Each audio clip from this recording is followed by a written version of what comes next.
তুমি বুঝি মালাকে নিয়ে যেতে পারলে না? নিয়ে যাওয়াটা ঠিক হতো না মা। সে বিচারে ভারও কি তোমার ওপর?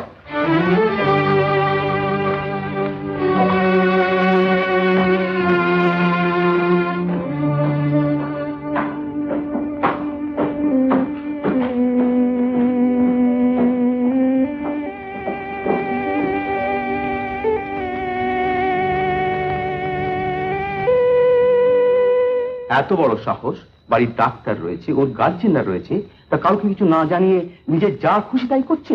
অলোক কিছু বলে না? বলবে।